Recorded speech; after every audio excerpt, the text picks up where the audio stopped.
welcome, Patriot Radio News Hour. Happy Monday. I'm Joe Jaquint, CEO of the Patriot Trading Group, and our toll-free number, 800-951-0592. The website at allamericangold.com, where you can do everything out there, from the news to disturb, the comfortable, and all of you out there that are already, how do I say it? Well, maybe you're a little too comfortable. We'll disturb you out there as well. 800-951-0592. That is the toll-free number. Legal, lawful, constitutional tender, wealth insurance, the physical delivery of gold and silver. And I will say it is car auction season. I was actually out. I have, I got to tell you, I've never been. And to Barrett Jackson going on here in Scottsdale and not too far from my house, and I've never been. So yesterday, my wife, myself, my son, our youngest son, and his girlfriend, we went. Because it was, we had a free pass, and then the two kids were able to get in for $20 a piece, right? That was the student price, right? An adult was $25. And they weren't actually auctioning cars yet. This was just to get in and walk around, right? That was the price of admission. And I was just thinking about, if you want to overpay for something, that's where you go, right? And I'll just say this. What is the saying? A fool and his money are soon parted. For those of you out there, and I know more and more people, and it's true, more and more people understand that they better get some gold. Right? And really, when you talk about being diversified, if your portfolio doesn't have physical gold, and notice I didn't say paper gold. No, you do not have gold exposure if you have paper gold. If you buy some form of a gold ETF, you buy a mining index fund, you don't have access to gold. That is a debt market. You have access to lending your money to somebody in the gold market. You don't actually have gold. And I know these paper guys try to convince you that you do. You don't. But more and more people understand. Okay, we got a little bit of a problem. The national debt is $22 trillion. That's one thing. Social Security already broke. That's another thing. Unfunded liabilities. Guess what? The chicken is coming home to roost, my friend. Just go look at all the states losing all the population. Illinois, New York, California, New Jersey, right? What do they all have in common? Lots and lots of that. Matter of fact, California today, teachers are walking out of the classroom. In L.A., the second largest school district, the teachers want a 6.5% pay raise, and they want it retroactive to 2017. Again, right? Nobody's making more money. And once again, just like the strike we had here, they got their way here, right? And I'm not, listen, everybody's underpaid. Why? Because the central bank has made the money dang near worthless. Don't believe me? Go to Barrett Jackson. Shows you how worthless the money really is. And one of our I won't even call him a competitor. One of the guys that you see on TV was there. And this is why I said a fool and his money are soon parted. I know just because people are on TV does not mean they're credible. And I will tell you this. I went into their little... They're the ones that have the the vault on the television. I saw the vault. Do you know what the vault is? Piece of cardboard. It was at Bear Jackson. Saw it. Looked great. Go check out our office in Colorado. You'll see a real vault there. But I walked in there because there were some people in there. They had this gorgeous display cases, two of them. I don't know if they were display cases. They weren't gorgeous. But inside the display cases, they had gold and silver laid out. Looked nice. 98% of it that was laid out there was slabbed bullion. So I asked the guy, hey, how much is that slabbed gold eagle? He proceeded to tell me it was only $1,900. I forget the change. It could have been $1,950, $1,975. At $1,900, my ears hurt so bad I had to stop listening. This is what they do. Right? Here at Patriot, we don't do that kind of stuff. I will tell you that the markup on a $1,900 slabbed gold eagle, I mean, if you want to give away, you know what, $600 of it, then I guess it's worth it. Patriot Radio News Hour. We're going to be back right after the break. 800-951-0592. I'll just say this. You know, the whole slabbed bullion thing really chaps my hide a little bit. For those of you that don't know what I'm talking about, I'll be brief with it. I promise I will. But the modern issue gold was never used as money, right? So people didn't carry it around in their pocket. They didn't slap it down at the hardware store or the grocery store, right? That's not how it was used.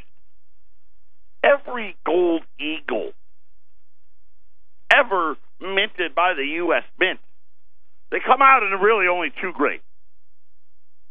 MS-69 or MS-70, period. That's all. They're all pretty much. By the way, so the grading scale is 60 to 70. 70 is perfect.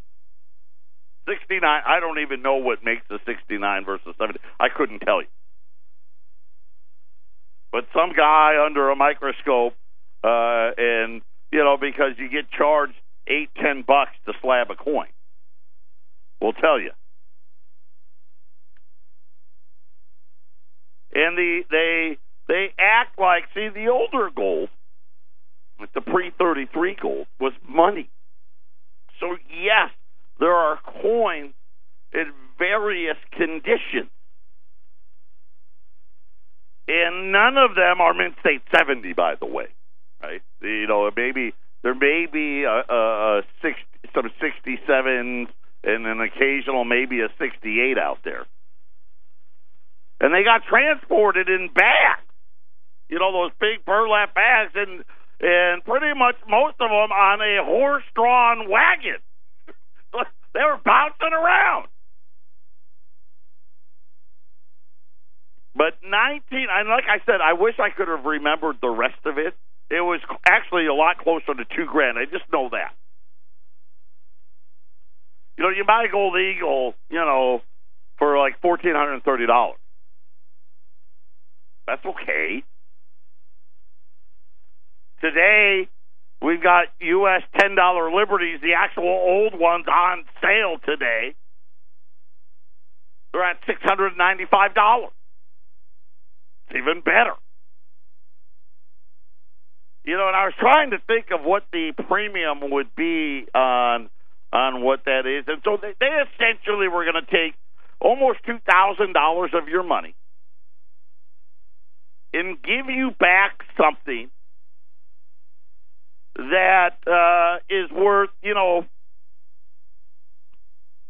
$1,300 and, you know, ish dollars. I'll say this. Here's what I'm going to do. I will keep an eye out. and I always do at least once a year, sometimes 2 or 3 times a year. I will run slab gold for you guys, and you'll pay a lot less than that. Right? You're talking about you'd be paying somewhere about $1,400 versus $2,000. Or you can buy from the TV. I don't care. It's up to you. It's your money. 800-951-0592. I've been promising to get to New York. Today I'm going to do it. The mayor of New York, and here's the way, the real war that's being waged here in America. It's not about Trump. It's not about the Russians. It's not about Syria. It's really even not about a trade war. This is a battle between going to full-blown socialism and capitalism. And socialism is winning. The reason they're winning is because the central banks are in the pocket of the people that want socialism. New York City Mayor Bill de Blasio, by the way, also announced, in addition to what I'm going to read you today, that the money that the wealthy has, right, it's in the wrong hands. It needs to be redistributed. See, redistributed is a fancy word for saying, I want to take it from people that have had success and give it to somebody else. Founding fathers be damned. We don't want less government. We want more. He announced plans last Tuesday to provide guaranteed health care for all New Yorkers, including illegal immigrants. That's right. Come on down. I don't know how this happened, but yet here it is, right? Because people have the illusion that we're wealthy. We're not. We're not. We're wealthy in debt. We have unfunded liabilities of $122 trillion. If you took all the money out of every bank account in the United States, you'd still be about $110 trillion short. He said, regardless of the ability to pay or immigration status, we are going to give guaranteed health care to all New Yorkers. And he said the price tag was $100 million. Yeah. Now, I'm going to tell you right now, if that was true, I'd be like, you know what, I'd actually be okay with it. All right, $100 million. Here's where that problem falls on. This is what is incredible about all of this. We need to guarantee health care for all New Yorkers. It is as simple as that. No one should have to live in fear, he said. No one should go without health care they need. Health care is a human right. Didn't know that. In this city, we're going to make that a reality. Yes! People start clapping. Yeah! And you know what? Again, this is the central bank's fault. Why is it that people can't afford health care? Right? Again, we're not fighting the right fight. We're saying the word guarantee because we can make it happen. Because of the great professionals you see behind me here at the hospital, we can make this happen. According to the mayor's website, it will be the largest, most comprehensive plan in the nation to guarantee health care for every New Yorker. Now, obviously, the ones that have it, you don't get it, right? You have insurance, you're covered. 600,000 New Yorkers don't have health insurance. And this is kind of where the whole thing kind of falls apart. I mean, $100 million, that's a lot of money. I mean, it's not as much as like the Powerball. Didn't that thing get to $1 billion? I think it did. But you got $100 million, but yet you need that to last for 600,000 people. You know what that is per person? It's only $166. I gotta let the mayor know. Hey, mayor, we got a little problem here. See here, I'll use me as the example. I pay for my own health care. I've got a wife. I got 2 kids. I've got emergency type insurance. In other words, I got to pay the first $10,000. My payment is $700 a month. You're setting aside $166 and slapping the word guarantee on it, right? That doesn't even pay for one trip to the doctor. I mean, it may pay a copay, but the doctor, when you go to the doctor, that's probably what it costs, right? And I'm talking for the sniffle. Hey, I got a sniffle. Let me go to the doctor. And you pay your $35 copay or whatever it is. The doctor probably bills the insurance company $150. Absolute nonsense. And this is the problem. We don't want to deal with reality. We want to pretend that we're wealthy. We want to act like we're wealthy. But the realities are we aren't. And the funny thing is this is the struggle that's going on. And I get it. More and more people need help to get by. They just do. Because everything costs a fortune. Just to go into Barrett Jackson and walk around. It's $25. $20 if you're a student. Just to walk around. Right? Every car there, I mean, let's say I don't even know, what they're all worth. Every car is seemingly worth hundreds of thousands of dollars. Cars that used to cost $3,000, right? And how did all of that happen?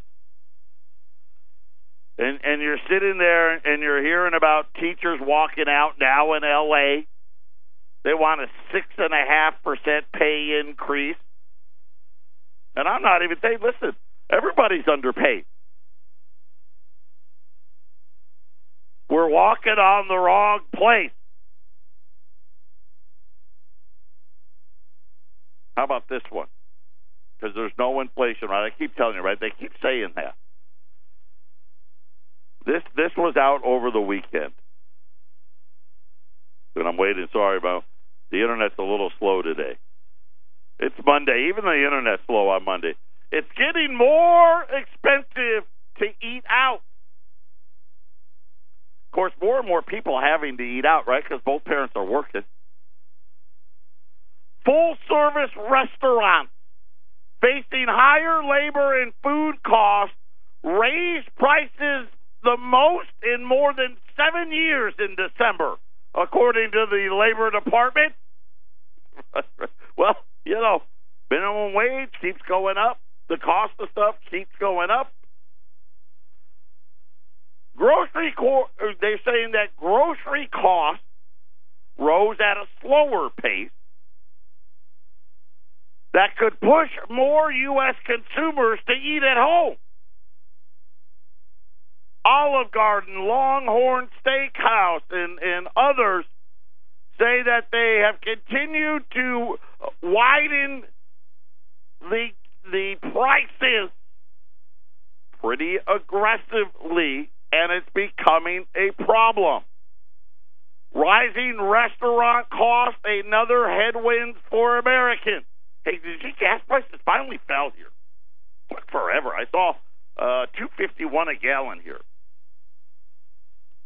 They said that full-service restaurants raised prices. Of course, I don't know how this. 0.5% in December. That's after the Federal Reserve and the Labor Department get and sanitize it all. That was 0.5% from the prior month. So, you do the math. That's 6%. About the same amount of money the California teachers want to make.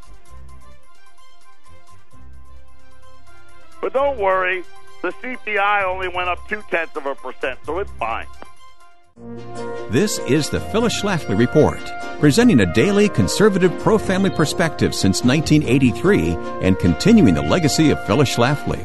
Now, here's the president of Phyllis Schlafly Eagles, Ed Martin.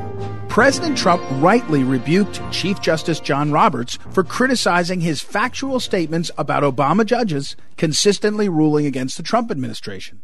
Liberals are gaming the court system by running to activist judges in San Francisco, Hawaii, and Maryland to obstruct the will of the people who elected Trump. John Roberts is not the Chief Justice of the Supreme Court or even the Chief Justice of all federal courts. His office is the Chief Justice of the United States, which means he should be acting on behalf of all three branches of government and not provincially defending lower court judges against justified criticism from the president. As pointed out by Senator Chuck Grassley, Republican of Iowa, the former chairman of the Senate Judiciary Committee, who was wonderful in confirming Trump's nominees, Chief Justice Roberts was completely silent after the unjustified tongue-lashing given by then-President Obama against Supreme Court justices during the 2010 State of the Union address. The double standard in denouncing Trump now is striking. President Trump was correct in saying that Obama-appointed judges have been unfair in issuing numerous sweeping rulings against the Trump agenda, which has necessitated quickly running those decisions up on appeal. Senseless delays and increased taxpayer expense have resulted from Roberts' own failure to rein in the rampant judicial activism among certain lower courts, which he could curb. Trump responded to Roberts via tweet. Sorry, Chief Justice John Roberts, but you do indeed have Obama judges, and they have a much different point of view than the people who are charged with the safety of our country. Indeed, nearly all of the high-profile injunctions against Trump have been by Obama judges. San Francisco is nowhere near the southern border, and there is no valid reason why liberal lawsuits against Trump's immigration policies are repeatedly filed there. The apparent motivation is this. 11 out of the 14 active judges in that federal district court were appointed by Obama. Chief Justice Roberts should check with his fellow Supreme Court justices about how abusive these nationwide injunctions have been. Justice Clarence Thomas persuasively opposed these nationwide injunctions in an opinion that Roberts should have written or at least joined. This has been the Phyllis Schlafly Report from Phyllis Schlafly Eagles. Do you like what you see at the Trump White House? Will President Trump continue to advance conservative ideals? At phyllisschlafly.com, you gain complete access to Phyllis Schlafly Eagles news updates and commentaries and can track our work on Capitol Hill. Go online often to phyllisschlafly.com. And thanks for listening to the Phyllis Schlafly Report. Backwards, use words. Just to give you the latest cheat codes. You shop there, ladies. 250 more locations going to close. Gymboree. If you got kids, little ones, and you like shopping at Gymboree, you better hurry up. All 900 remaining locations expected to close. And again, get ready. I've already told you, Goldman Sachs lowering profits again for 2019. They're down to 3% now. 85% reduction in corporate profits coming. Of course, now again, that sounds like a lot. Let's be fair. The tax cut thing made them have these oversized profits, so they were going to come down to earth to begin with. But most people were thinking maybe 50%. Now it's 85%. How about this, though? Every time I see this, I get very angry. This is you want to know about criminality. This is it. In its preliminary report, the Federal Reserve for 2018 announced the following. Okay, so we obviously, we just finished 2018. They handed over $65 billion to the U.S. Treasury in 2018. This was the quote-unquote the profit, i.e. the interest that they made on the bonds that they didn't roll over. Now, pay no attention that they created the money out of thin air to buy these products. So how they can have a profit on something they didn't actually really truly have the money to buy. But this is how the Ponzi scheme works. Now, that's down 20%, by the way, from the year before. Every time the Fed raises rates, right, the remittance to the government becomes less. Part of the reason why the deficit is rising. This one's just a small part. This one only cost it, another $20 billion or so. Maybe it was $18 billion or so. Now, by the way, the peak remittance was $117 billion in 2015. So you can see how quickly this has shrunk. Right? We went from $117 billion, we're down to $65 billion, and every year it becomes less. And then here's the sad part.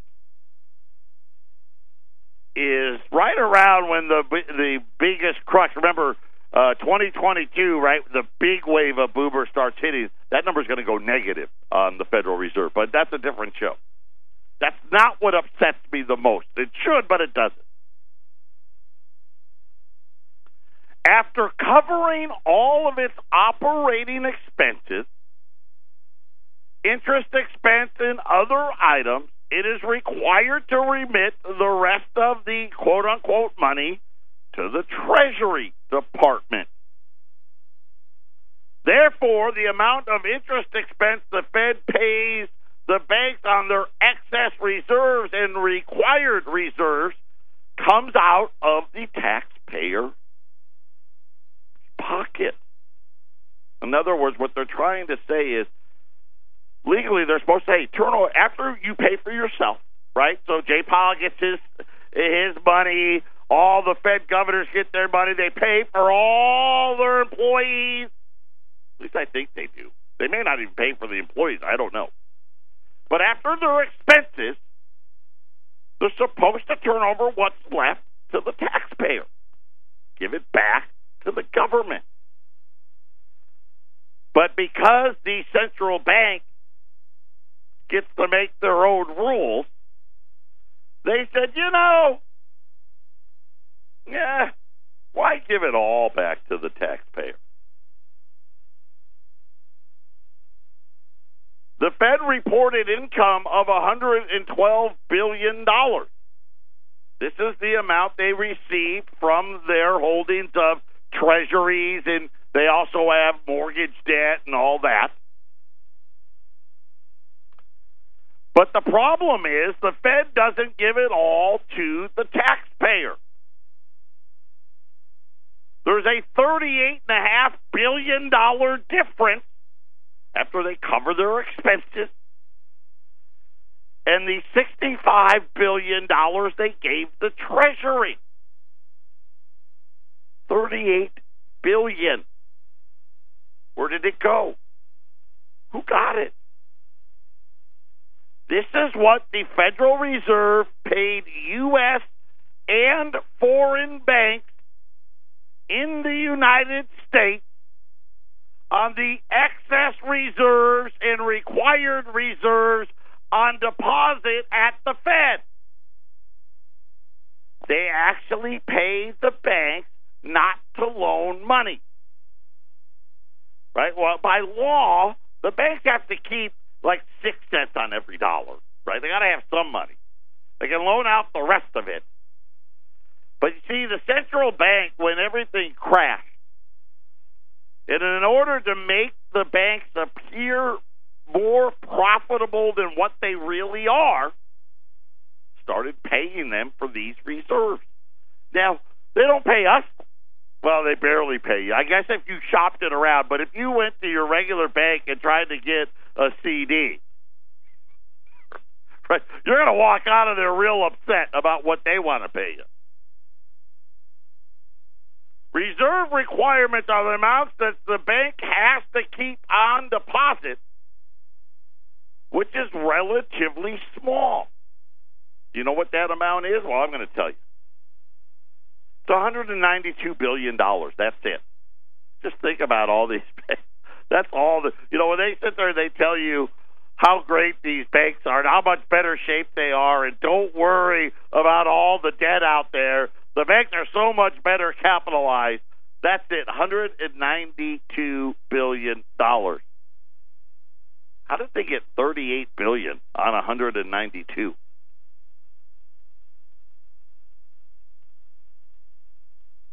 They said that the excess reserves that the bank voluntarily deposits, and then, of course, on top of that, the banks can put even more into the reserves to get the Fed to pay them. And that's exactly what the U.S. banks have been doing. They haven't been loaning it out. Well, and my guess would be because, you know what? Not enough people want to borrow it. But by leaving it at the central bank, they get paid billions and billions of dollars. And so when you talk about how wealthy or how good these U.S. banks are, just know this. They've robbed us to make it appear that way. This year, they robbed us of $38 billion. Do the math. Adds up, doesn't it? Well, I could give that free out there to New York with that $38 billion. Take your radio news hour. We'll be back after the break. Looking back, Dow's down 100. Gold's up a couple bucks, $12.91. Silver is, it's unchanged. $15.66. I'm going to lay it out for you really very simply. And this is why you need to put it away. And I always say it, and I will continue to say it, you do need to be diversified. But a lot more of that diversification needs to fall into gold and silver. I want you to just know this is a Ponzi scheme. And how do I know it? Well, first of all, why would you pay interest on something that was created out of thin air? Somehow we decided, because of the tools, the quote-unquote toolkit, that the Federal Reserve can go to a keyboard, create $4 trillion worth of money. This is, again, this is what we work so hard for. This is your Federal Reserve note. And they buy debt from the banks. Why should they be allowed to buy debt from the banks? Obviously, they shouldn't. Right? Why should they devalue our money and create trillions of dollars? It hurts us. What, to save their banker buddy? And if the bank makes bad loans, they should go under. Period. But see, they built this whole house of cards. See, and this is why, right? What happens with the house of cards? One of the cards on the bottom starts to come loose, right? The whole thing, it only takes one, the whole thing falls down. See, too big to fail. That was the problem. All of these banks, just one of them goes, they all go. So they create the money, which didn't exist. then they say we get interest on that now. And that's special. Then they take that interest and they, quote-unquote, cover their expenses, which, by the way, that was originally the intent. Hey, we're going to devalue it a little bit, but we're gonna have enough to pay for ourselves. Remember, the balance sheet used to be $700 billion. Because apparently that's what they needed to cover their costs. And they said, hey, if it ever go over, it was supposed to go back to the taxpayer. Instead, we find out they're giving, really, when you think about it, a third, essentially, of that money going back to the bank so they can pretend to have profits on money they didn't lend out. They're only supposed to keep $192 billion. Instead, they kept $1.5 trillion. Right? Think about it. Why? Because, hey, why risk it? The Fed's going to pay us more money anyway. The more money we have with them, the more we get back. So they're reporting fake profits on money created out of thin air that the Federal Reserve paid themselves with interest on, and then, all through essentially a bank ledger. Nothing actually traded hands. Just a journal entry. And this is what our economic system is based upon. We've got 30. I wish we had more, man. Last week, what a great week. Thank you so much for all your support out there. This is one of those times where when you start reading the tea leaves and you start looking at just, you don't even have to look that far. How old are you now? Are you still going to be alive in 2025? That answer is yes. I hope you have some gold put away. I do.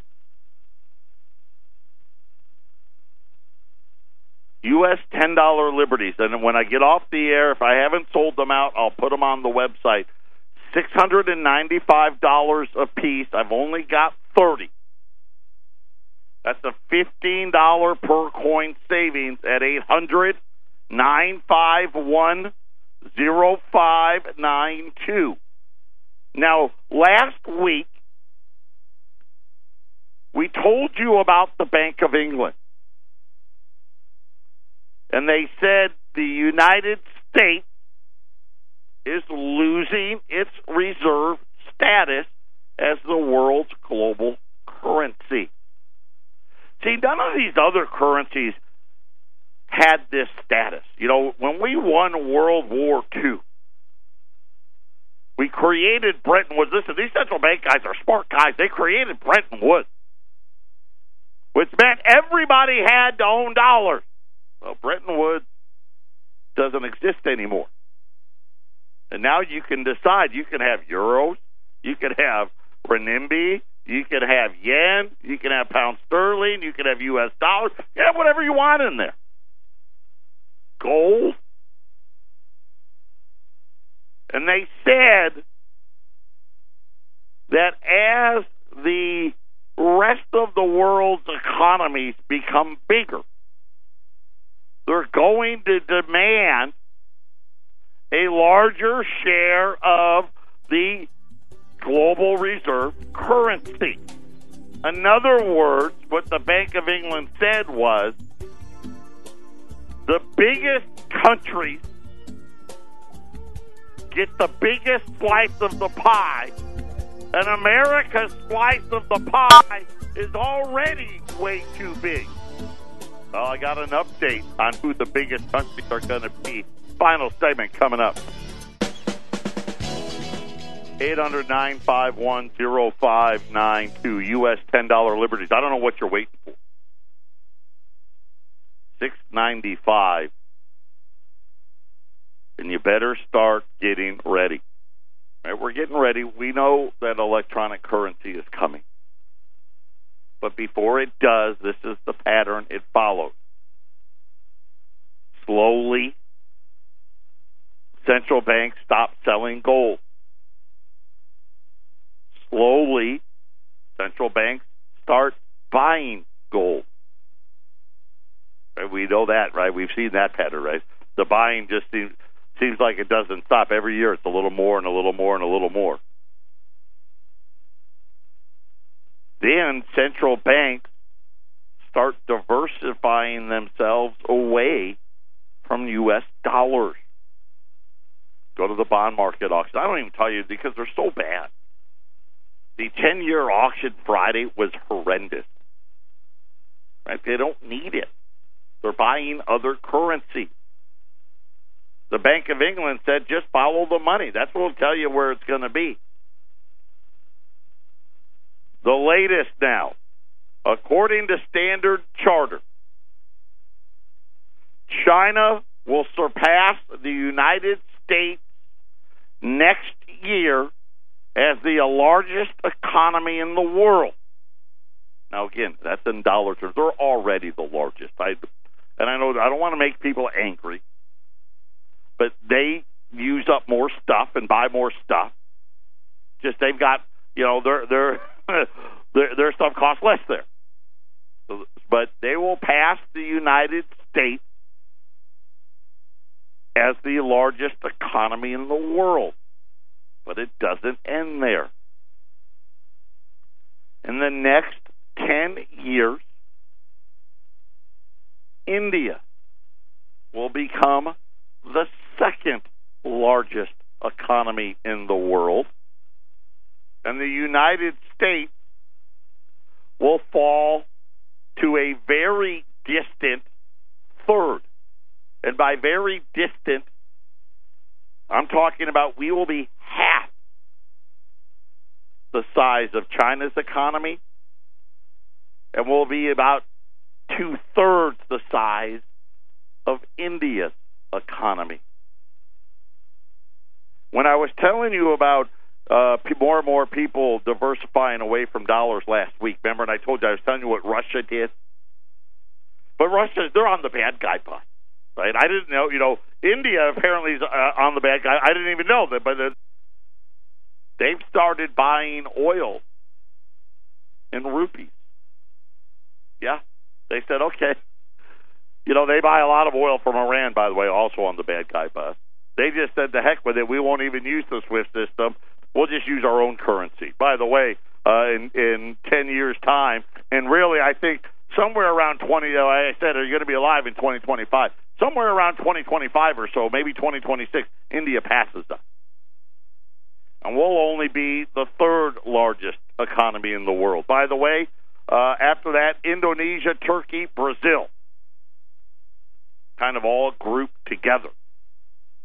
Those three countries, by 2030, will have an economy bigger than ours if you combine the three together. Reserve currency getting ready to change, which means it's bad news for us. That's why my buddy Jeff Gunlotch keeps issuing huge warnings. U.S. $10 lib, $6.95 at 800-951-0592. Patriot Radio News Hour. We'll be back tomorrow.